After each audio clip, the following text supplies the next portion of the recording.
Ashama akkam jirtu kabajamtoota hordoftoota gammiitii hundi keessaniyyuu bakka jirtanitti akka nagaa taatan abdiin qaba. Tolee barnoota keenyarraanis wanta isin fayyada jedhee yaada isiniif qabadhee dhufeen jira.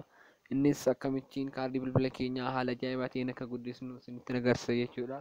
Tolee soo gara barnoota keenyarraatti galiin duraa chaanalii yuutuubii gammiitii sabskiraayib gochuun mallattoo bilbilaa tuquun maatii keenya ta'a isiniin jedha. Yoo viidiyoon kun isinitti tolee laayik gochuun dagatina.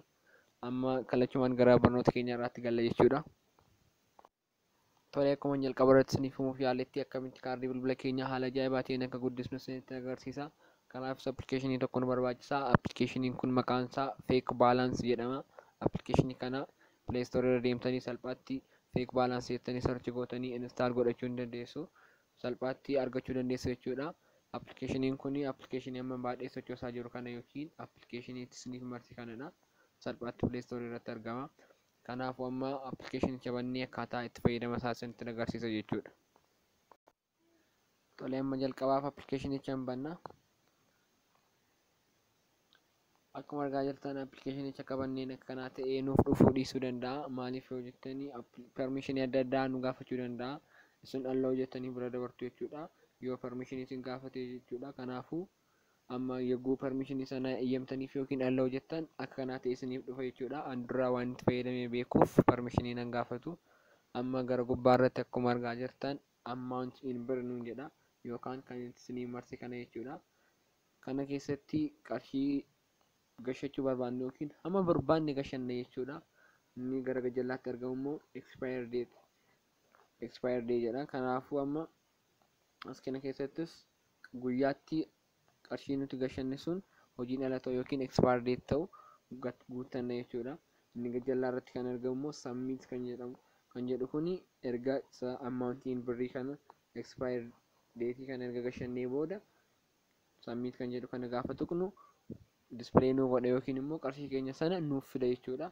Tolee amma gubbaa irratti amountiin birrii iddoo jedhu kana al tokkoof qarshii barbaanne guutanna. Amma fakkeenyaaf ani qarshii 1,000 yoon jedhe numa naa barreessa jechuudha. Amma barbaade yoon jedhe amma sana booda raayitiin godha. Amma expire day kan jedhu kana al takkaaf hin tuqna. Al takkaaf yogguu tuqnu akkanaa ta'e nuuf dhufa. Sana booda guyyaa amma keenyaaf 2022 godheen okay jenna. Isin lakkoofsa barbaadan yookiin guyyaatti hojiin ala ta'u sana guyyaa barbaadan guuttachuu dandeessu. Ani 2022 godheera. Amma gara gajjallaatti kan argaa jirtan submit kan jedhu kana yogguu tuqnu qarshii gashanne kana display nuu godha yookiin star 804 mallattoo warqichaa yogguu tuqnee bilbillu akkuma isaatti nuuf bilbila jechuudha. Amma jalqaba irratti qarshii guutannu sana erga gashanne sana booda guyyaatti hojiin ala ta'u sana erga guunne gara dhumaatti kan argamtu kana submit kan jedhu kana yogguu tuqnu qarshii keenya sana guutummaatti nuuf fida jechuudha. Tolee amma fakkeenyaaf ani al takkaaf submit kan jedhu kana nan tuqa. Garuu kana qarshii amma barbaanne keessaa yoo qabaanne qarshii keenya sana osoo hin taane qarshii isa kana nuuf fida jechuudha.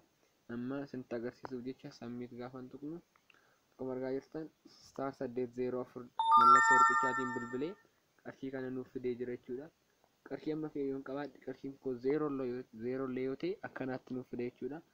Akkuma gara gajjallaattis argaa jirtan guyyaan itti hojiin ala ta'uu fi qarshii keenya nuuf fidee jira. Kun wanta ajaa'ibaati. Kana jechuun appilikeeshinii tokkoon qarshii keenya akka barbaanne jijjiirra jechuudha. Garuu appilikeeshinii kanaan namoonni hedduu feekii kana wanta garaagaraaf oolchaa turaniiru. Kanaanis namoota hedduu goyyomsaa turaniiru. Kanaafuu wanti kun feekii akka ta'e bartanii isinis akka itti fayyadamtan isiniin jechuuf dhagaman waan tolee barnoonni keenya irraa kana fakkaata ture. Barnoota biraan ammoo wal arginutti nagaatti.